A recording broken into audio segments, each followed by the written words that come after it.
오늘은 본문 말씀을 가지고 누가복음 내러티브 81번째 시간으로 영광의 춤을 춰라 함께 믿음으로 선포하겠습니다. 영광의 춤을 춰라. 아멘. 영광의 춤을 춰라. 오늘 본문 말씀을 보면 이제 나귀를 타시고 예루살렘으로 들어가시는 그 주님을 많은 사람들이 환영하고 있습니다. 할렐루야. 자, 하나님을 찬양하는 이들의 의도는 무엇일까요? 오늘 이 예루살렘으로 들어가시고 입성하시는 그 현장에 찬양하는 이들이 어떤 의도로 찬양하고 있을까요? 그들이 찬양하는데 진짜 찬양일까요? 아니면 또 다른 어떤 것이 있을까요? 주님은 그들의 모습을 보시고 무슨 생각을 하실까? 우리가 먼저 이런 상상과 추측을 하면서 말씀을 듣기 원합니다. 여러분, 이미 거기에는 바리새인들이 와 있습니다. 누가 와 있다고요? 바리새인들. 그들은 주님을 잡을 근거를 지금 찾기 위해서 그 장소에 와 있습니다. 우리 민족은 노래의 민족이고 춤의 민족입니다. 그런 차원에서 세계적으로 K-팝이라는 아주 신조어가 이렇게 등장하고 지금 수많은 나라들이 대한민국, 한국, 코리아 한번 가봤으면 소원이 없다고 청년들이 그렇게 이렇게 사모한다고 합니다. 그래서 K-푸드, K-컬처 이런 열기와 인기가 높은 것은 당연하다고 생각합니다. 제가 가끔 이렇게 집에서 종편 방송을 보면 어떤 방송은 하루 종일 막 음악 방송을 하고 있더라고요. 그만큼 이 우리나라가 현재 음악에 대한 관심도가 굉장히 높은 줄로 그렇게 생각됩니다. 여러분, 바른 신앙은 하나님 앞에서 즐거워하는 것입니다. 시편에도 서고치고 춤추며 찬양하라고 말씀하고 있습니다. 우리가 예배 드릴 때 너무 잠자는 건 아닌지 우리 자신을 한번 살펴보시길 바랍니다. 네. 여러분, 예수님은 지금 돈키호테처럼 어린 나귀를 타고 예루살렘에 들어가고 계십니다. 이해되시는 분만 아멘. 사람들은 이 나귀를 탄 주님 앞에 자기들의 옷을 벗어 던지고 있습니다. 자기 옷을 벗어 거리에 카페트처럼 깔아놓기도 합니다. 그런가 하면 어떤 사람들은 나귀를 편하게 타시도록 엎드립니다. 자기 등을 밟고 타시도록. 나귀를 타시고 예루살렘으로 들어가시는 여러분, 주님을 사람들이 환영하고 있습니다. 우리 한번 환영할까요? 시작. 와! 바보들 같아. 따라서 하라니까 다 하는 거 보니까. 근데 순종이 제사보다 나은 줄로 믿습니다. 여러분은 하나님께 큰 복을 받을 줄로 믿습니다. 하나님을 찬양하는 이들의 의도는 무엇일까요, 여러분? 그들을 보며 예수님은 무슨 생각을 하고 있을까요, 여러분? 많은 사람들이 종려나무를 꺾어 흔들며 호산나 호산나 외치고 있습니다. 그런데 그 현장에요. 그 현장에 보이지 않는 침묵이 흐르고 있습니다. 갑자기 예루살렘이 막 온 천지가 함성으로 가득한 이때 보이지 않는 침묵이 있습니다. 그 침묵은 누구의 침묵일까요? 예수님의 침묵입니다. 예수님이 깊이 무언가를 생각하고 있습니다. 아멘. 여러분 생각에는 이 수많은 군중들이 막 이렇게 오산나 오산나 할 때 예수님께서 막 신나서 들어와 막 그런 것 같습니까? 아닙니다. 절대 아닙니다. 여기에서 문제는 그 누구도 주님이 타신 그 나귀가 새끼라는 것에 눈을 돌린 사람이 없다라는 것입니다. 그들에게 영광의 왕으로 오시는 주님이신데 이제는 자기들이 원하는 대로 왕이 되셔야 한다는 데만 관심을 집중하고 있습니다. 자기 중심입니다. 그들이 막 이것으로 인하여 흥분하고 있습니다. 그러나 주님이 타신 것은 나귀가 아니고 뭐예요? 나귀 새끼입니다. 이 나귀 새끼라는 데 주님과 굉장히 중요한 관련이 있다는 것을 여러분들 기억하시길 바랍니다. 사실 어떤 어미 나귀를 타는 것도 볼썽사나운 그런 것일 텐데, 나귀 새끼를 타는 모습은 무언가 코미디를 연출하는 것 같습니다. 아니, 그들이 지금 왕으로 오셨다고 이렇게 환영하고 함성을 지르고 환호하고 소리 지르는데 말도 아니고 준마도 아니고 새끼 나귀를 타고 계십니다. 이해되십니까? 나귀를 타고 왕처럼 입성해 준 것만으로도 감격하고 있는 그 사람들의 모습들을 한번 생각해 보십시오.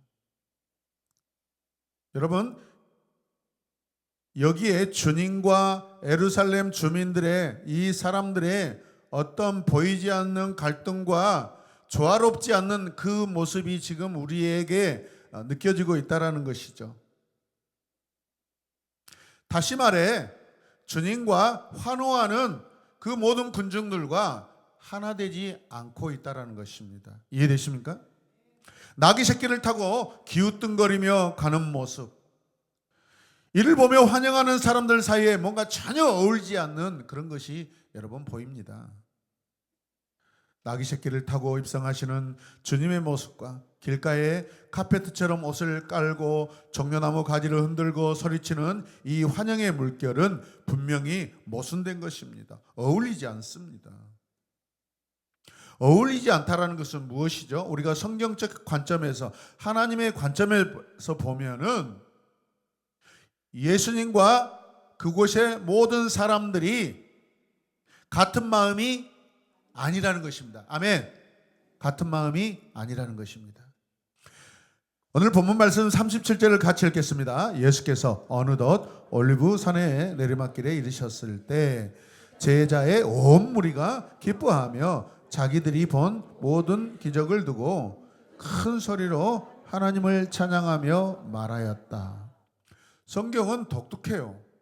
분명히 제자들보다 거기에 모인 사람들이 수십 배, 수백 배 많아요. 할렐루야. 그런데 오늘 본문 말씀에는 제자들이 기뻐하고 있다라고 꼬집고 있어요. 사실은. 이게 무슨 뜻입니까? 제자들이나 된 놈들이 지금 개념 파악도 못하고 그냥 막무가내 예수님을 찬양하고 하나님을 찬양하고 있다는 것입니다. 여러분, 아멘입니까? 여기에 모인 사람들은 단지 주님께서 행하신 능력 있는 일들을 친히 보고 따르는 사람들이 수많은 기적을 보았습니다. 그 이상을 지금 보지 못하고 있다는 것입니다. 여러분, 하나님의 아들이신 예수는 모든 인간의 친구가 되시기 위하여 가장 낮고 낮은 곳에 지금 오셨습니다. 믿으십니까? 그러므로 이 세상 모든 자를 섬길 수 있게 되셨습니다. 낮고 낮은 곳에 오셨기 때문에 낮고 낮은 곳에 사는 저와 여러분들을 주님은 우리를 섬길 수 있는 주님이신 줄로 믿습니다. 왕이 어떻게 백성들을 섬길 수 있습니까? 고대 시대에 왕의 위치는 절대적입니다. 어젯밤 엄청난 쿠데타가 일어났습니다. 여러분, 정치적인 쿠데타가 일어났습니다. 그들은 자기들이 왕이라고 생각했습니다. 그들은 자기들 말을 다 알아서 유권자들이 우리가 말하면 너희들은 무조건 들어야 돼, 그렇게 생각했는데 어제 쿠데타가 일어났습니다. 시민들이 동조하지 않았습니다. 얼마나 창피하고 부끄러운 줄 모릅니다. 그러나 우리 주님은 그렇지 않으십니다.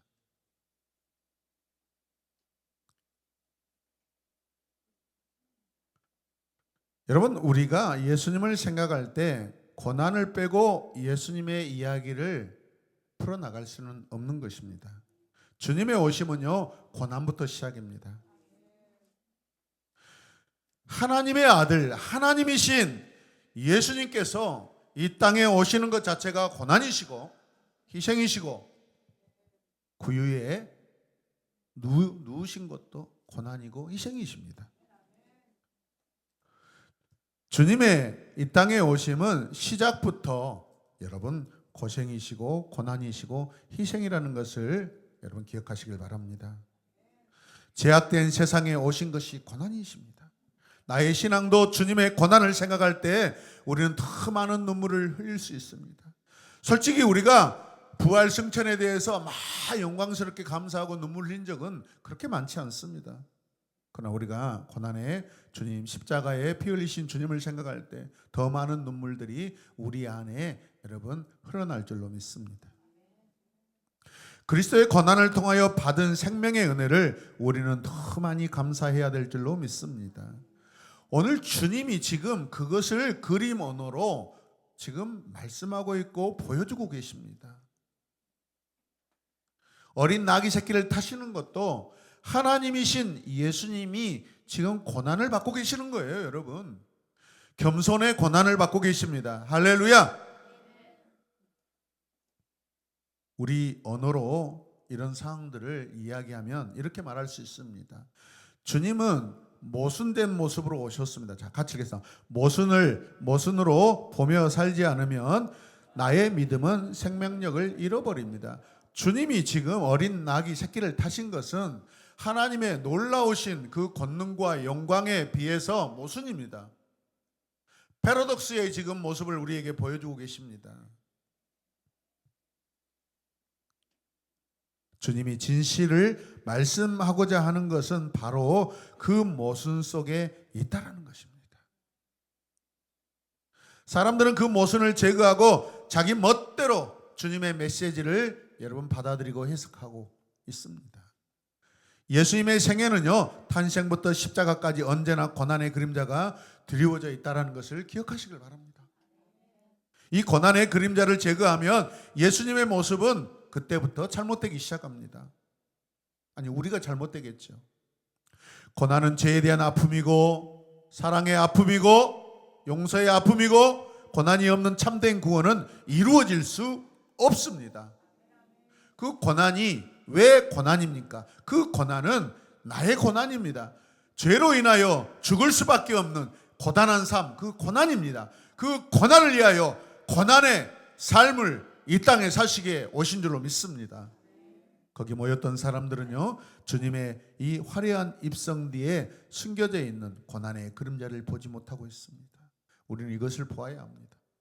이게 참된 신앙입니다. 그래서 단순하게 호산나 호산나 기뻐하며 열광적으로 사람들이 지금 환영하고 있는 것입니다. 거기에서 우리 주님, 하나님의 왕이신데 어찌하여 나귀 새끼를 타셨습니까? 여러분, 울고 가슴 아파하고 가슴을 찢은 사람 성경에서 지금 표현하고 있지 않습니다.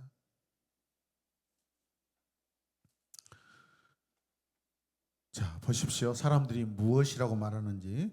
찬송하리로다. 주의 이름으로 오시는 왕이여, 하늘에는 평하여 가장 높은 곳에는 영광이로다. 한편의 드라마, 한편의 영화의 한 단락으로는 오늘 이 고백은 새로운 시작점에서 선포되는 백성들의 그런 고백이고 찬양입니다. 예수님께서 구유에 나실 때 목자들에게 나타났던 천사들이 여러분 선포하고 불렀던 노래와 찬양과 똑같습니다. 그래요, 안 그래요? 같습니다. 그런데 그 의미는 정반대입니다. 같은 찬양인데 부르는 자의 마음의 모습은 전혀 다릅니다, 여러분. 자기를 위하여 왕이시여 하는 것과 주님이 이 땅에 오신 진정한 왕이라는 것을 고백한 천사들의 고백과는 전혀 다른 의미입니다. 이해되시면 아멘. 잘못된 기대를 가지고 있었기 때문에 무리들은 얼마 가지 않아서 결국 어떻게 해요? 반역하고 변질되고 주님과 전혀 다른 편에 서게 됩니다. 이게 결과입니다. 자기들의 기대와는 다른 것을 알고 나중에 어떻게 되죠? 빌라도 앞에서 예수를 십자가에 못 박으라 그래 버립니다. 폭도가 되어 버립니다.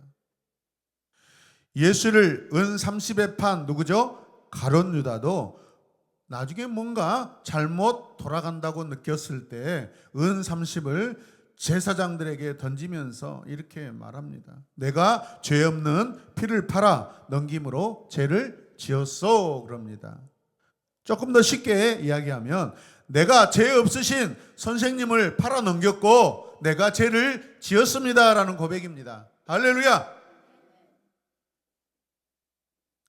유다는 주님이 정죄되고 죽는 것을 원치 않았다라는 것입니다. 그냥 잠시 조금만 고난받고 자기가 30점 챙기려고 했던 것인데 가만히 보니까 자기 생각과 다르게 예수님이 완전히 죽는 현장으로 가버리는 것입니다. 그래서 자기가 주님이 사형받게 될지도 모른다는 깨달은 그것이 아닌데 나는 이 정도까지 아니었는데 그의 양심이 찔려서 그것을 항변하고 주장하려고 스스로 목매달아 죽은 것입니다. 함께 읽겠습니다. 가룟 유다는 유대나라 왕으로서의 주의 영광만을 본 사람이죠. 맞습니까? 죽으시는 왕이 아니라 통치하시는 유다의 왕으로 보았던 것입니다. 그래서 로마로부터 이스라엘이 해방되고 가난한 자들이 부유해지고 눌린 자들이 정당한 대접을 받으리라고 기대했던 사람이 가룟 유다입니다. 결국 자신과 주님 사이에 모순을 보지 못했기 때문에 그는 주님을 팔았던 것이죠. 제자들까지도 예수님의 고난의 그림자는 전혀 보지 못하고 있습니다. 제자들이 막 기뻐하며 춤을 추잖아요. 그래서 예루살렘으로 올라가는 길에 뭐 하죠? 서로 막 자리 다툼하는 것입니다. 왕으로 오셨다는 잘못된 환상에 젖어 있었기 때문에 주님을 배반하여 달아난 것입니다. 무리들이 십자가에 못 박으라고 외치는 폭도로 변하게 되어버렸습니다. 비단 이들 뿐입니까? 예수를 제대로 알지 못하면 따라서 나도 폭도로 변하고 배반자가 된다. 네, 그렇습니다.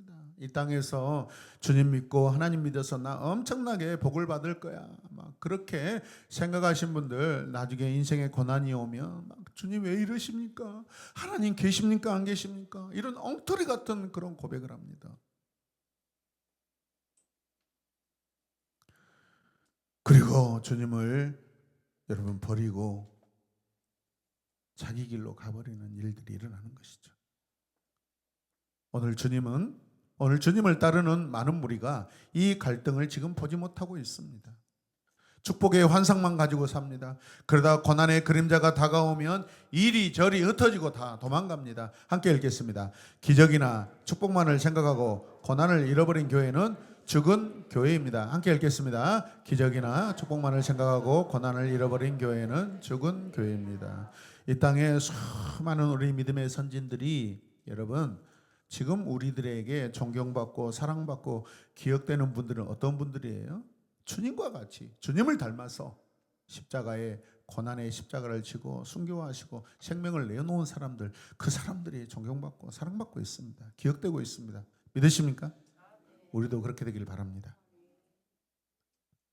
바울은요 뒤늦게 이것을 깨닫은 사람입니다. 영광이 크면 클수록 고난도 크다라고 그렇게 선포합니다. 아멘입니까? 이런 영광을 받기 위해서는 주님과 함께 고난도 받아야 할 것이 아니냐고 그렇게 막 질문을 엄청나게 가슴에다 던집니다. 주님은 왜 이런 잘못된 착각으로 가득한 찬양과 환영을 지금 바라보고 계실까요? 받고 계실까요? 군중들의 잘못된 생각으로 일어난 이 환영을 받으시고 진짜 기뻐하신 것 맞나요? 아니면 또 다른 이유가 있을까요? 제자들을 책망하라고 부탁하는 바리새인들에게 주님은 우리가 읽었던 성경 본문 마지막 말씀에 이렇게 기록하고 있습니다. 같이 읽게요. 내가 너희에게 말한다. 이 사람들이 잠잠하면 돌들이 소리 지를 것이다. 이 말씀을 보면 주님이 지금 많은 사람들이 주님을 환영하고 찬양하는 거 인정하고 있어요? 안 하고 있어요? 인정하고 있어요. 이 말씀을 자세히 보면 여러분 바리새인들 종교 지도자를 비꼬는 말입니다. 너희들은 지금 이렇게 환영하고 나를 찬양하는 이 사람들보다도 너희들은 더 못한 사람이야 라고 그런 말씀이죠, 여러분. 그렇다고 예수님께서 이 군중들의 환호에 전적으로 찬성하셨다라는 그런 의미가 아니라 이 사람들보다 너희는 더 못난 이들이야 라고 그렇게 말씀하시는 것입니다. 오히려 지금 주님을 트집 잡으려고 하는 이 바리새인들의 그 무감각을 책망하신 것입니다. 하나님의 법을 안다고 떠들어대는 지도자들이야 아무 생각 없이 춤을 추며 호산나를 외치는 순진한 군중들의 모습이 차라리 낫다라는 것입니다. 아멘입니까?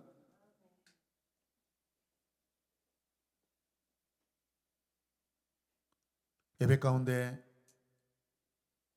주님께 마음을 드리지 못하고 주님께 헐트를 드리지 못하고 형식적인 매너리즘에 빠져서 그냥 예배만 시작되면 자울자울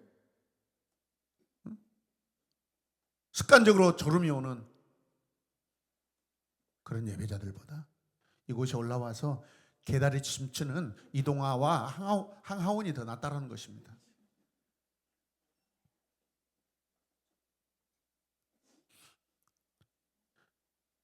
눈에 눈물이 없으면 그 영혼에 무지개가 없다라는 말이 있습니다. 차라리 어리석어서 뭐가 뭔지도 모르고 즐기는 군중들보다 피리를 불어도 슬퍼하지 않는 인간들이 주님에게 더 서글펐던 것입니다. 여러분, 바리새인 종교 지도자들을 책망하고 있는 말씀입니다. 거기에 우리도 포함되어 있습니다. 그런 자들이 민족의 지도자라고 하니 그 민족의 미래가 어떻게 되겠냐 이 말입니다, 여러분. 진짜 민족을 사랑하고 진짜 백성들을 사랑하는 사람이 누굽니까? 그 영혼의 아픔을 바라보는 자이죠. 그들의 집에 들어가서 같이 먹고 마시며 그들의 고민을 듣고 그들의 아픔을 공감하는 자죠, 여러분. 아멘입니까? 사람들에게 손가락질을 받는다 해도 목사님 어찌해서 나병 환자 집에 들어갑니까? 감염되면 어쩌시려고요? 그러다가 저한테 그 감염이 되면 어쩌려고 거기에 들어가십니까? 마치 이렇게 이런 자들을 말하는 것입니다. 어리석은 자들은 사건의 전체를 보지 못하고 자기가 좋아하는 부분만 본다라는 것입니다. 이 사람들 전문가 아닙니까? 전문가 아닙니까? 성경 전문가 아닙니까? 교회 전문가 아닙니까? 율법 전문가 아닙니까? 전문가라는 사람들이 때로는 꽉꽉 막혀서 답답할 때가 많습니다. 더 어리석고 더 멍청합니다. 어제 저녁에 제가 보니까 그 정치 쿠데타 이런 거 보니까 그 지도자들이 더 멍청해요. 자기 마음대로 하려고 해요. 자기 마음대로. 국민들의 마음을 헤아리지 못합니다. 국민들의 마음을 헤아리고 국민들이 사는 그런 삶을 살아왔던 사람, 그 사람 마음속에 눈물이 있고 한 달 수고하고 땀 흘리고 일해서 버는 그 월급을 가지고 가정에서 자녀들을 양육하고 가정을 꾸려나가는 그 아픔과 그 서러움과 그 고단한 삶을 이해하는 사람이 이 땅의 지도자가 돼야 될 줄로 믿습니다. 똑똑하면 뭐합니까? 지혜가 많으면 뭐합니까? 이 나라 서울대 법대생 졸업자들이 지금 다 망쳐놓고 있습니다, 여러분. 누구 말대로 그들이 하는 것은 아무것도 없어요. 국가가 고난당할 때 그들은 공부만 했던 사람입니다. 안 그렇습니까? 그때 우리는 뭐 했습니까? 부모님들이 아파하고 그 가정에 우리는 자녀들로 같이 고통을 그 뜻을 잘 모른다 할지라도 그 가정 안에서 우리는 숨죽이면서 그렇게 살았던 사람들입니다. 율법의 전문가인 바리새인이나 서기관들의 어리석음은 주님의 진실을 전혀 보지 못하고 있습니다. 우리 함께 읽겠습니다. 주님의 영광이 사라진 교회는 죽어갑니다. 진실한 찬양이 사라진 교회는 힘을 잃어갑니다. 주님에 대한 사랑이 식었기 때문입니다. 은혜에 대한 간격이 사라졌기 때문입니다. 어제 우리 토요 리허설 하는데, 주일 찬양 예배 리허설 하는데, 그동안에 제가 봤던 그 어떤 모습, 예배 준비하는 모습보다 정말 아름답고 감격이었습니다. 그래서 제가 유튜브에 쇼츠로 2개를 올렸는데, 어제 올렸는데 벌써 1000조회가 다 넘어가고 있어요. 리허설인데, 준비하는 시간인데, 진짜 예배처럼 선생님들이, 언니 오빠들이, 또 어린 학생들이 찬양하고 손을 들고 진실하게 찬양하는데, 미국의 올림픽 장로교회 목사님이 우리 교회도 목사님 교회처럼 되기를 간절히 바랍니다. 그 교회는 우리 교회보다 훨씬 큽니다.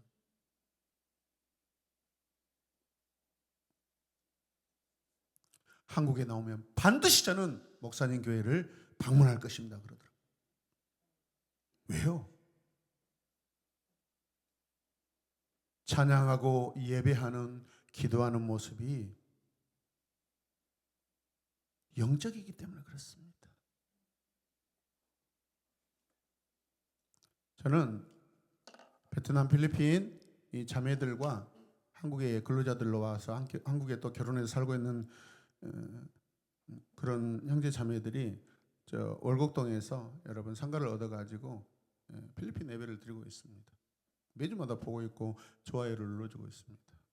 참 열심히 찬양합니다. 정말 열심히 찬양하고 찬양도 잘합니다. 그런데 선교사님들이 그런 판단을 했습니다. 100%는 아니겠지만 저도 많이 공감합니다. 그냥 찬양을 하나님의 은혜, 감격, 감동, 영적인 깊은 은혜가 있어야 되는데 그냥 찬양을 위한 찬양, 입술의 찬양, 그게 막 느껴집니다. 여러분. 주로 남미 쪽도 그러고 우리 동남아시아 쪽도 그럽니다. 그런 차원에서 우리 샤론 에마본교회, 우리 셰키나나 홀리킹이나 퀘셰트 팀이 얼마나 진실하게 찬양하는지 모릅니다. 아멘! 이 아름다운 것을 멈추지 말고 계속해 주시길 바랍니다. 물방울이 떨어지면서 얼음이 되는 추운 감옥에 갇혔습니다. 옷을 다 벗기고 알몸을 만들었습니다. 왜 하나님은 믿음으로 살려고 하는 자들에게는 이런 형벌을 가해지고 시대에 연합하는 자들에게는 평안을 주시는가? 잠시 원망이 가득했습니다. 불안했습니다. 겁이 났습니다. 도망가고 싶었습니다. 그러나 얼마 있지 않아서 마음속에 기쁨과 감격이 넘쳐나기 시작했습니다. 그래서 기쁨을 이기지 못하고 감옥 안에서 벌거벗은 채 춤을 추기 시작합니다.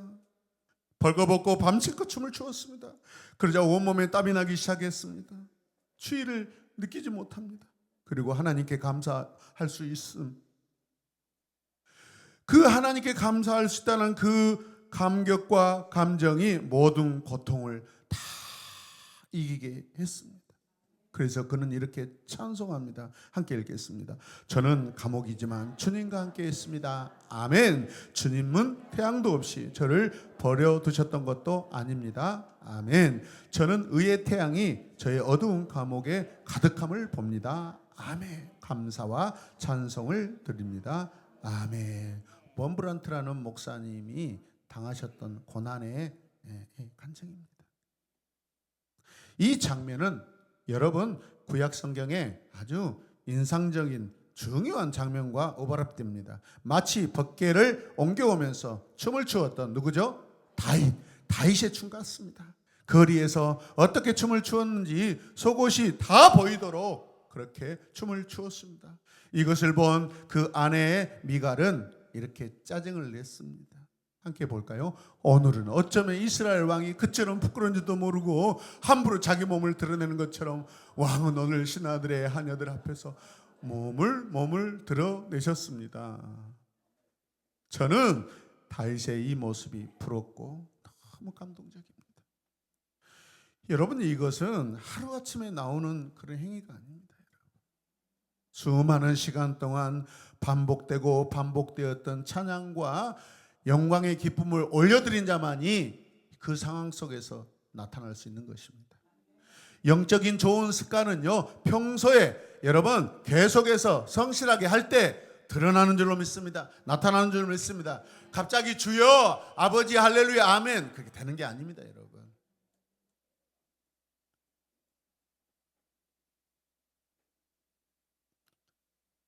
이 다윗이 춤을 출 때 그곳에 오늘 여러분 이곳에 앉아 있는 우리들의 숫자보다 비교할 수 없는 수많은 사람들이 모여 있는데 다윗이 왕이지 않습니까? 대통령이지 않습니까?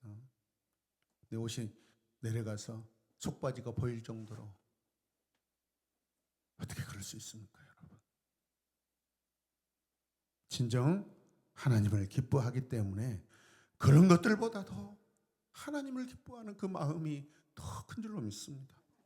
우리는 사람들 앞에 약하고 사람들의 칭찬에 약합니다. 군중들의 환영 속에 거짓이 있습니다. 그것을 우리는 보아야 합니다. 고난 속에 진정한 기쁨이 있음을 우리는 보아야 합니다. 군중의 진실을 읽어야 합니다.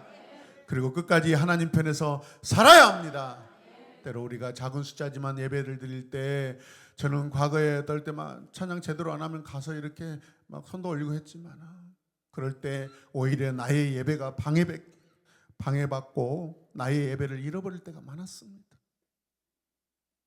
그 어떤 순간이라도 하나님께 맡겨두고 나의 예배를 하나님께, 나의 찬양을 하나님께 올려드리시길 바랍니다. 주님의 십자가 무엇을 의미하는지를 분명하게 깨닫고 사는 사람은 어떤 경우, 어떤 환경에서도 주님께 찬양을 멈추지 않습니다. 바울이 감옥에서 주님께 찬양드렸습니다. 베드로가 감옥에서 주님께 예배했습니다. 은혜를 체험한 사람 가운데 동상처럼, 목석처럼, 기둥처럼 살아가는 사람은 아무도 없습니다. 하나님을 만난 사람의 특징은 무엇이죠? 막 기뻐 날마다 찬양하고 춤추는 것입니다. 그리고 밖에 나가서 여러분 전도하는 사람입니다. 사랑하는 성도 여러분, 우리 함께 고백하십시다. 바리새인처럼 되지 맙시다. 한 번 더요. 바리새인처럼 되지 맙시다. 맹목적인 군중처럼도 되지 말아야 합니다. 아멘. 의미도 목적도 모르고 믿지 맙시다. 아멘. 그냥 나 교회 다니고 있어요. 나 예배 드리고 있어요. 여러분, 그게 어떤 깊은 의미가 있습니까? 우리 오늘 여러분 출석 도장찍으로, 출근 도장찍으로 이곳에 왔습니다. 아닙니다. 오늘은, 이 시간은 내 인생에 하나밖에 없는, 오늘 이 시간은 하나님이 나를 여러분 맞아주시는 그 한 번뿐인 시간이라고 우리가 생각해야 될 줄로 믿습니다. 이 시간 함께 우리 마음에 손을 얹고 한번 기도했으면 좋겠습니다. 나는 주님의 은혜와 사랑 때문에 고통을 인내하면서 찬양하며 사랑하는 제자 되길 원합니다. 오늘 내가 진심으로 주님을 영접하길 원합니다.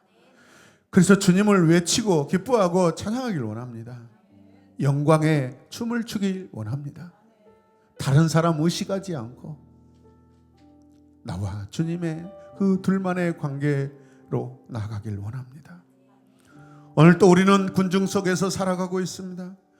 군중 심리에 섞여 살 것인가, 묵묵히 주님의 고난의 십자가, 죽으심과 부활하심과 승천과 하늘 영광을 노래하고 춤출 것인지 오늘 나는 선택해야 합니다.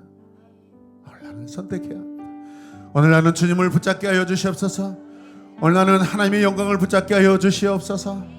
하나님, 그 수많은 소리와 수많은 사람들 속에 숨겨져 있는 이제 주님의 당하실 그 죽으심과 고난, 갈보리 언덕을 오르실 그 맨발의 발걸음을 오늘 나의 걸음이 되게 하여 주시옵소서. 나의 걸음이 되게 하여 주시옵소서. 나의 신앙의 목표와 방향이 되게 하여 주시옵소서. 다 같이 주의 이름을 부르며 기도하겠습니다. 주여, 주여.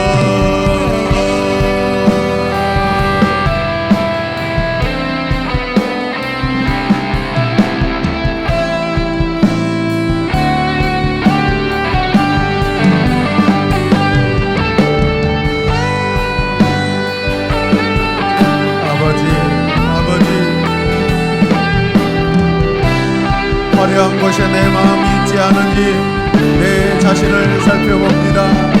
인기가 많은 곳에, 인정받는 곳